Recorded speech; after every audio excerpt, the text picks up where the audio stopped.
Welcome to hashtag 52 Boundaries. And today we are talking about the boundaries that people may or may not be mindful of when they start their own business. And I'm so delighted to have with me Laurent Notin, who is a bottleneck coach, or actually the bottleneck coach, who helps entrepreneurs get unstuck. Welcome, Laurent. It's wonderful to see you. Hello, Angela. Thank you for having me. Okay, so we're talking about you help entrepreneurs get unstuck. And that's often when they're already on the journey of entrepreneurship and they realize they may not be going in the right direction. And we want to talk about what are the boundaries that entrepreneurs are not necessarily aware of that are really useful to be mindful of when you start a business. Yeah. So there are so many. Where do you want to start? I mean, start wherever you want to start. The thing is a lot of new entrepreneurs or wannabe entrepreneurs, they don't necessarily realize what it takes to be an entrepreneur, right? And so they don't necessarily define their own boundaries. For instance, being an entrepreneur is not for everyone. Right? You have to have the right mindset. It has to be a calling. It has to be like something that is stronger than you, that you just don't have the choice, but to become an entrepreneur. And I think this is a great place to start, right? If you are, forget about the idea, because the idea is not, that stage is not the most important. I mean, I'm a coach. There are hundreds, thousands of coaches, right? But it's more about, okay, is it for me? Okay. Am I an entrepreneur deep down inside me? Do I feel it? Okay. Or do I feel like, something is blocking the way because I understand that I may not be the person that will be an entrepreneur who's someone who is going to have to build everything by himself or herself, right? From nothing. Usually, like you start from scratch, usually you have no guidelines. You don't know which brick is going where and when. And most of the time you have to, you're going to hit a wall and you're going to have to start from scratch again. That's a worst case scenario, but it happens many, many times. And so really ask yourself that question, is it for you? So that's really the first boundary, I would say. Okay? Yeah. Is it for me to be an entrepreneur? Am I an entrepreneur? Do I feel that calling inside me? Yeah.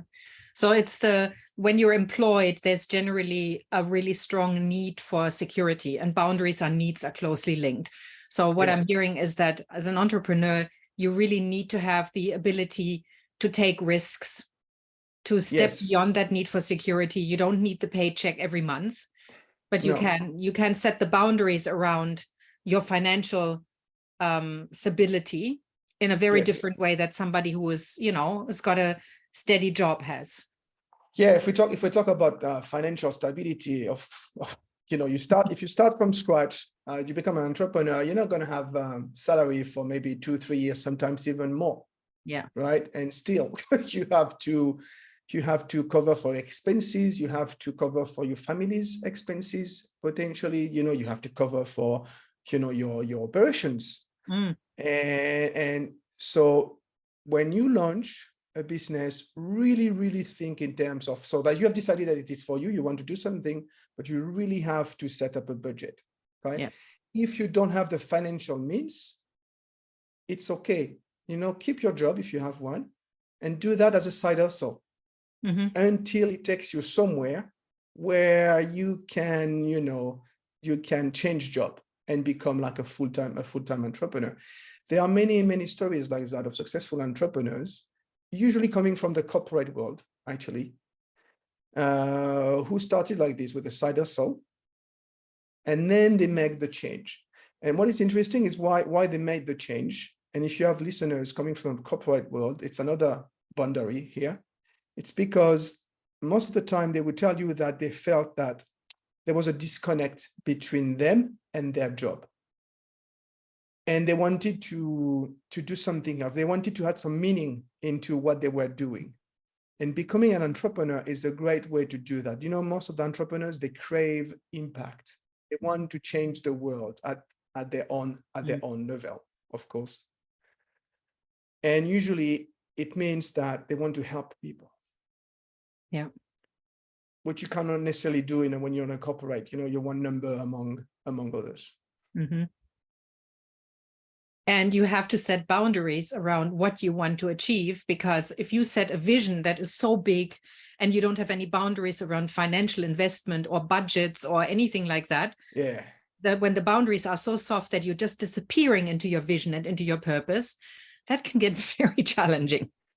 It can, and yes, you have to set up boundaries also in terms of, of course, money is very important, but most of the time when you launch, even if you understand that you're onto something, you don't necessarily know, you know, how much money it is going to take to get there.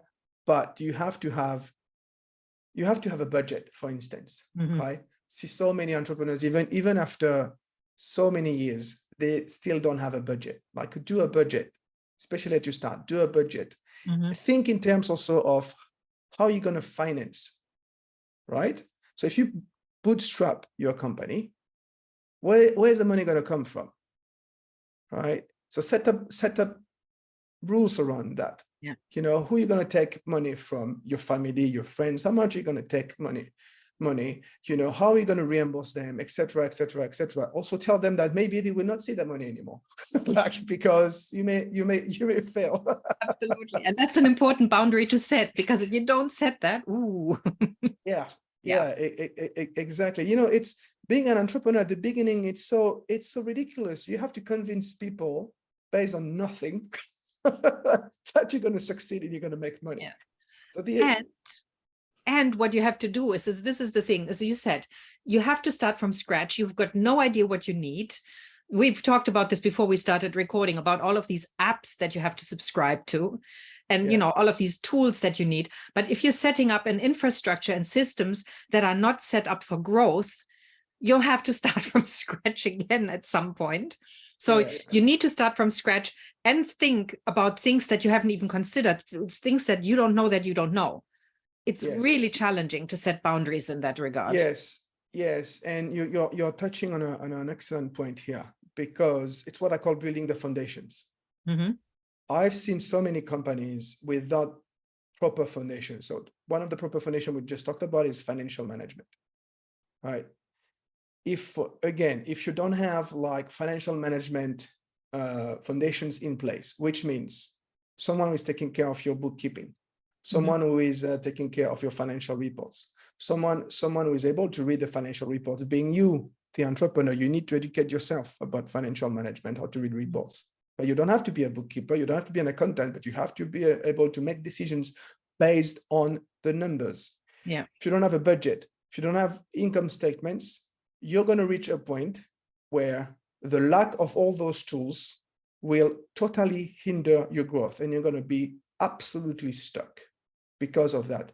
What is true for financial management is also true for other critical foundations. You know, processes, for instance, are another one.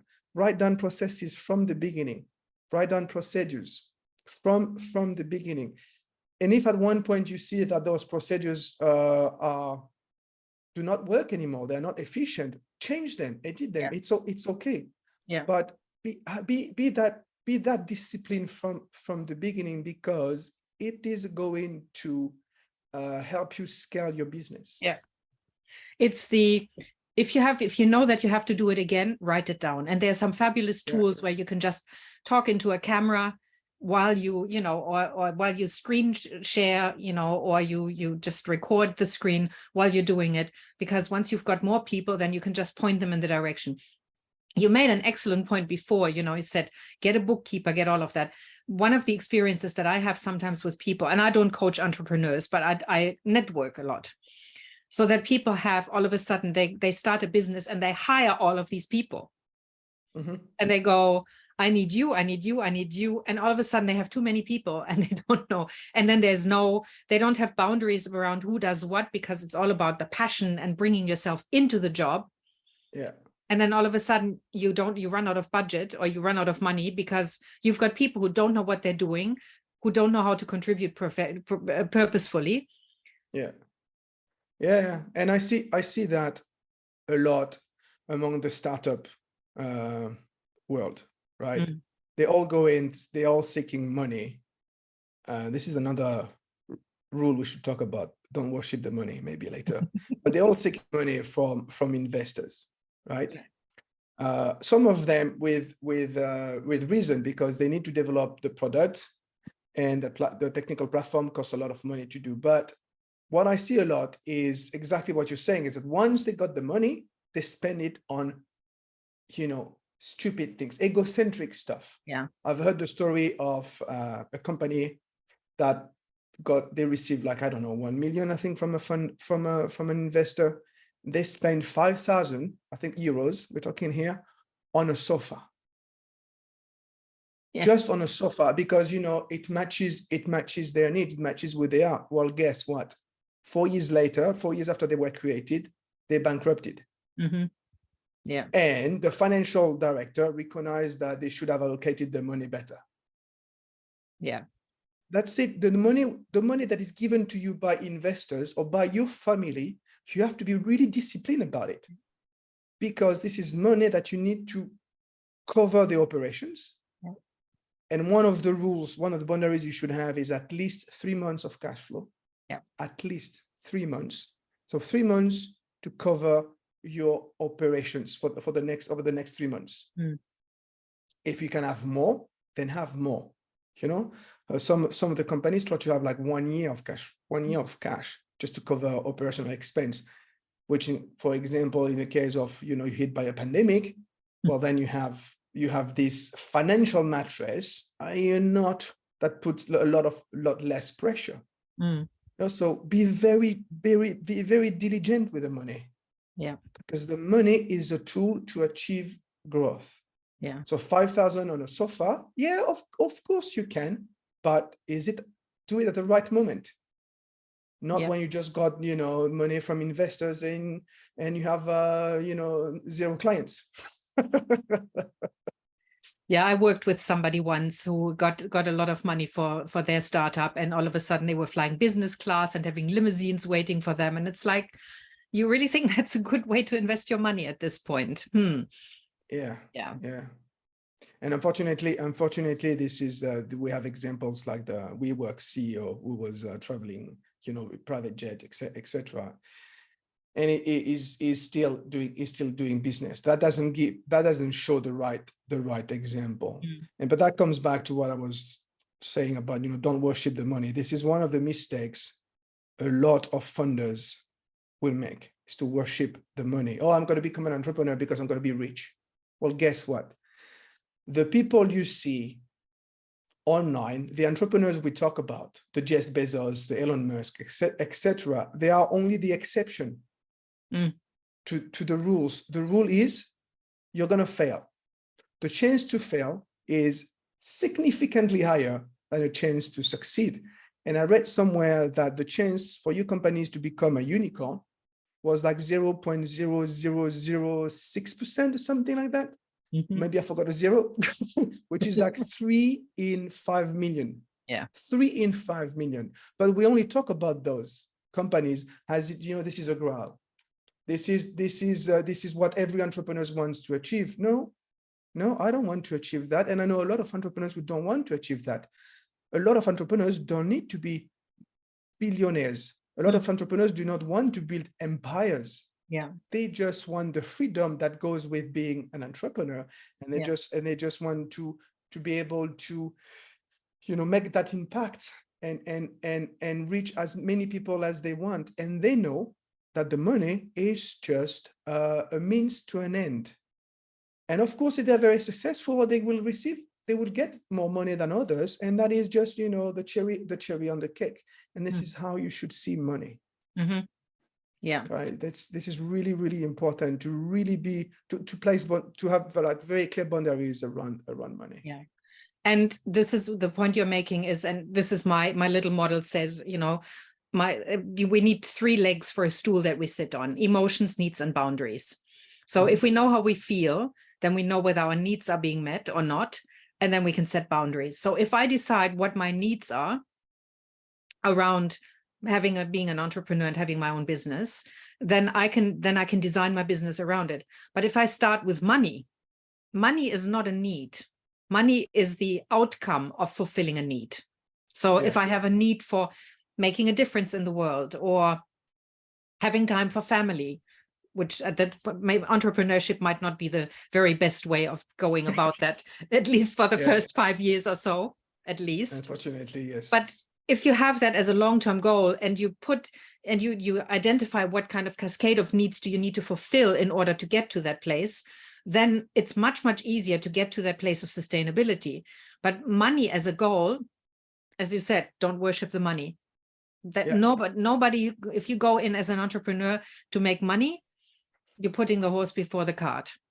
Yes, indeed. And you mentioned something really important also. You said you have to, it's based on emotions, needs, and you have to understand your emotions. That is so true with entrepreneurship. And a lot of entrepreneurs don't understand that. And that's when, for instance, they become the bottleneck in their business. Becoming an entrepreneur is a journey of self-exploration. On my podcast, I always ask, I like to ask this question, what did you learn about yourself? And a lot of my guests, they say, well, I learned that I was more resilient than what I thought I would be. Yeah. Because, this entrepreneurship is a roller coaster of emotions. In the same day, you can be super happy because you sign up a new client, and suddenly you become like very frustrated or very sad or very upset because something bad happened. Sometimes even in the same hour. Okay, so you have to be able to deal with that. You have to be able to know how to fall and stand up again. Yeah. And start again. And this is really, really, really difficult. So you're going to push your own boundaries. Absolutely, yeah. Right. It's really interesting that you should mention this. I went to the local post office here, which is a franchise, and the owner had just sold it. And so the new people who are there, they fired one of the people who had been there for a long time. One of the other people left because there was an opening somewhere else. And now there's only one person from the old team there. And they have to teach this person, the new entrepreneur, who doesn't speak English particularly well. And they just have to work together. And I ran into this person who's working at the post office at the supermarket. And she was like, I think I'm going to quit. And I said, why? She said, because this is a brand new entrepreneur. She's never done anything like this before. She says she's up and down and up and down. I never know who I'm going to get. So one day she's just floating around. The next day she's just yelling. And this is the emotions. You as an entrepreneur, if you want to work, you cannot afford to do that. Whether you can't afford to do that with your clients, you can't afford to do that with the people you work with, and you definitely can't afford to do it with your family. Yes. And the problem is it is very difficult. It's very difficult to do, especially when you have not trained yourself to doing it.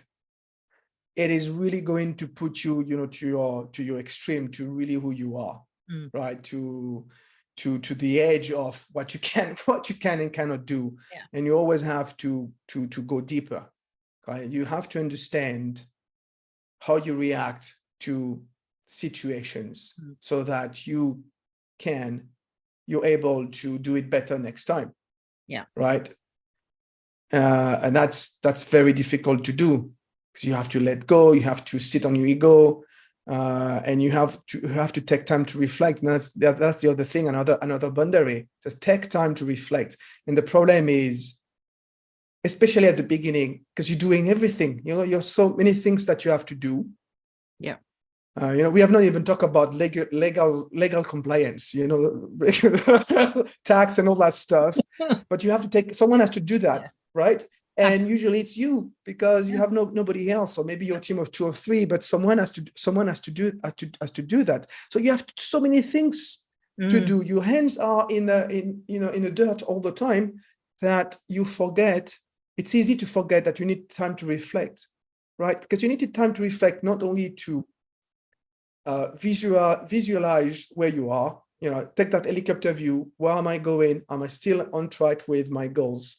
Am I still on track, with my product? Is my product validated by my clients, etc. But also take time for yourself, about you. What have I learned? What can I be better next time? Because like you said, you become very emotional, but about it. You're very emotional, and you should not be doing that. But if you don't do anything about it, it is not going to change just like that. No. The one thing, the one thing that I talk about is with my clients is, and it doesn't matter in that regard whether they're employed or self-employed, is self-care. And for many people, that they go, I drink water. I go, that's not self-care. That's necessity. That's just maintaining functionality. Self-care, as you said, it's the time to take reflection. It's the time to, and it's not just exercise. It's the minding your physical, your mental, your emotional, and your spiritual well-being. Whatever it is you need to do. And a lot of the time, entrepreneurs will put themselves last. They will work themselves into the ground. Like they push the 15-hour, the 16-hour days, 7 days a week, because they need to do that. And my experience is, when you do that, you burn out. And you lose things. You forget to do things. Like when we go to regulations, you miss deadlines and all sorts of stuff, because you wear so many different hats. You take one off, you take 15 different hats off and on and off every single day. And if you don't put self-care first, your brain is not going to start working. And we can start talking about brain function now for the next 15 minutes. But it's a very important point that you're saying, and so counterintuitive. So many entrepreneurs don't do it, or they start doing it when they have more experience. Yeah. Right? Because they've been able to build something that goes beyond them a little bit. So they have been able to remove themselves a little bit from the operations. And so that now they can spend more time taking care of themselves. But nobody says that you cannot do it from the beginning. Actually, it's even better, because, take the example of sports people. I always like to compare entrepreneurship with professional athletes, right? Because being an entrepreneur is like being a professional athlete. It demands the same type of stuff on you. Yeah. Okay. You have to perform like a professional athlete. You have to perform over a long period of time and stay there as long as you can, like a professional athlete, right? But professional athletes, they understand the power of recovery, rest and recovery. They understand the connection between their brain and their body. They know that if their body cannot function anymore, their brain will be affected. If they know that if their brain is affected, their body cannot function anymore. So they spend time in sleeping properly. They spend time doing some mindfulness exercises. They spend time, just resting, and they try to spend time outside sports, which is also very difficult for them. That's exactly what an entrepreneur should be doing from the beginning. So when we're talking about boundaries, one of the boundaries you should have is making sure that you don't work 100% of the time, making sure that you allocate non-negotiable time with yourself and your loved ones. Yeah. And like I said, treat it as a business appointment. It's not negotiable. Put that into your calendar. If you have to, which is what I do. For instance, I love CrossFit. I start my weeks by putting my CrossFit workouts. They are non-negotiable. If sometimes on some days I have to change the time of my workout because of professional appointments, that is the only exception that I allow. Yeah. But otherwise, I know they are there, and that's it. So if I train at 5 p.m., I know I need to leave by 4:15. So I stop my work by 4 p.m. and that's it. Maybe I will work after I come back from training. Maybe, or maybe not. Maybe I just, work the next day. It doesn't really matter. Yeah. But that's the type of boundaries I'm talking about. We're really strict. And again, we're coming back to be strict to being disciplined. That's what it takes to set up boundaries. So you made a good point. Is you set the boundaries, and then you have to have some flexibility around it. Because if you're too rigid, that's just as bad as when you've got soft boundaries, and when you just go, oh, like I'll work out when I have the time, but maybe that won't happen, or I will work out no matter what happens at this time, and then maybe miss some opportunities. It's the ability to schedule and then have some flexibility around it. But when you schedule it, chances are you're going to do this. I remember I did a business training many years ago, and the first thing they did is they handed out a calendar and they said, now you're going to put into, it was for the year, now you're going to put into this your hairdressing appointments, your doctor's appointments, all of these appointments that you need to do every single year that you regularly have to schedule. Now you're going to put in your health care and your fitness appointments, all of these things. And you're going to put that in first before you put in any business appointments. Yes. And I remember my first response was, what? Yes. And then I went, of course, you can't pour from an empty cup. Yeah. And these are the things when you've got them scheduled. I'll be quite honest, you change doctors, you change hairdressers, you don't have that scheduled. There's a bit of stress involved in finding the right person again. Yeah. Right. And when you've got hair, right? Yeah, I don't have that problem. You don't have that problem at all. No. But I understand your point. Yeah, so all of these things, and then you fill in. It's like that story of you fill a jar with big rocks first, and then put the little ones in, and then put the sand in. You get a good balance. But if you start with the sand, you can't put the big stuff in there.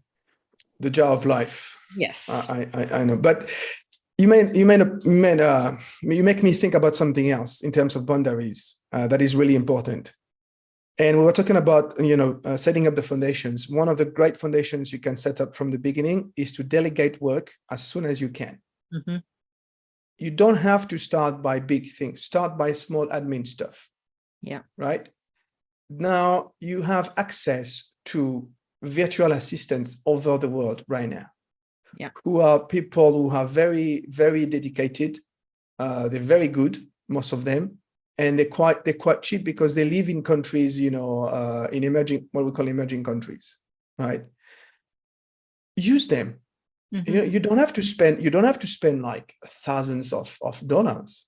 We're talking maybe hundreds of dollars over a month, but if they can relieve all these small admin stuff, like you were talking about. Okay, I changed my hairdresser. I need to find someone else. Well, guess what? This is the type of task you can delegate to someone else. Yeah, you don't have to do it yourself, and that's a personal task, but that's okay because while you're not doing that, you can concentrate more on your work. But also at work, look at all those admin stuff that you can delegate. And yes, it requires a budget. So budget for it if you can. Of course, if you can't because you don't have enough money, don't do it. But if you can allocate a couple of, maybe a little bit more, between $300 and $400, $500 a month, or euros, wherever you are. If you can afford that, absolutely do it. Because this is so powerful. It will give you more freedom. Because while you're not doing an admin task, you can actually do work that matters most. Yeah, absolutely. Yeah. And I just had a thought about something and now it's gone, but it was about the ability to let go as well. It's a lot of entrepreneurs I find are just, and I've talked to people who said, when I was doing everything myself, I knew that things were going to be done well. Yeah. And the thing is, when you start hiring people, it's important that you invest some time in them. You can't just go, here you go, here's your task, now run off and do the work. You actually need to work with them. You need to, and this is where having systems is good, like here, there's a file you can look at, but let me know if you've got any questions. Yeah. It's also depending on, and I use the word love language deliberately because the 5 love languages actually help you work with people in a way where they feel appreciated, because you don't want people rotating. You don't want them going in and out. You've trained somebody, they leave immediately. Yet all the IP walks out of the door and all of the experience, and you have to start from scratch again. So the boundaries around treating somebody really well, but teaching them also, but not from that place of this is how I do it, because that's what I hear a lot. When I will always do it like this. This is the best way. Yeah, but you don't hire people for compliance. You hire them for their brains, for the ability to take things off you, not to copy you. Because then they would have all the same kind of weaknesses that you would bring into the business. You want somebody who augments you, who strengthens you. It's really funny because letting go is one of the most common bottlenecks I have identified, and usually it's around delegating. It's also letting go in terms of a decision making, because you can delegate. Delegating task is one thing, but delegating decision making is another thing. So what's the point of hiring people if you don't trust them and if you don't let them make decisions by themselves?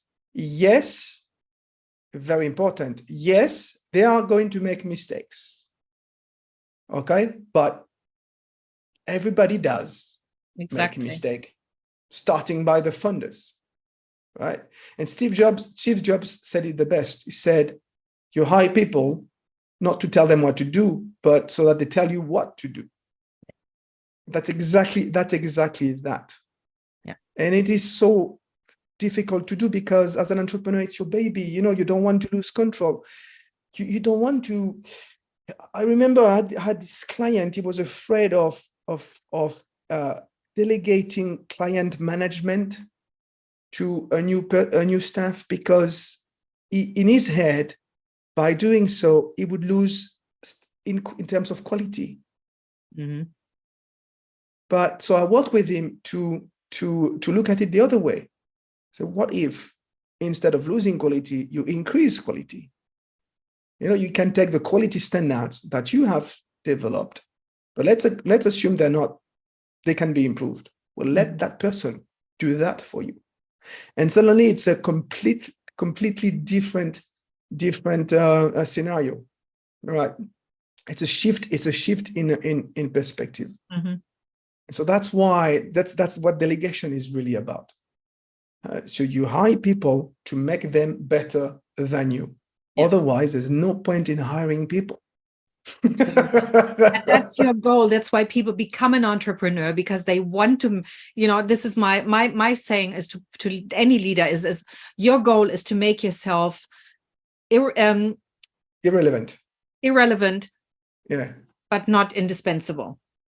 So like you're still in there, but you're not driving the whole show. But okay, look, we can talk about this for another couple of hours. At least. Oh, yeah. Easy. But I think we've reached a good point. So we've started out with entrepreneurs start out because they want the good life. And then they don't want to let go of all the responsibilities because nobody can do it quite like they can.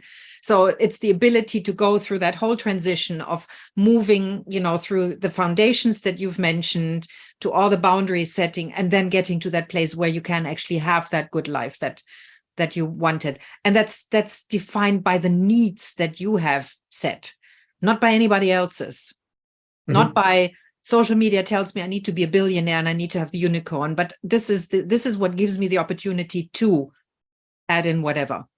Yeah. What do I want? Exactly. What do I want to become? What do I want to be known for? Why did I create my company? What do I use my company? What sort of vehicle my company is? Yep.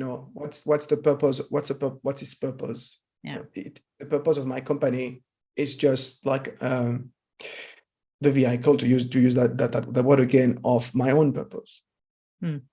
What do I want in life? I want to help people, great, but to do what? Yeah.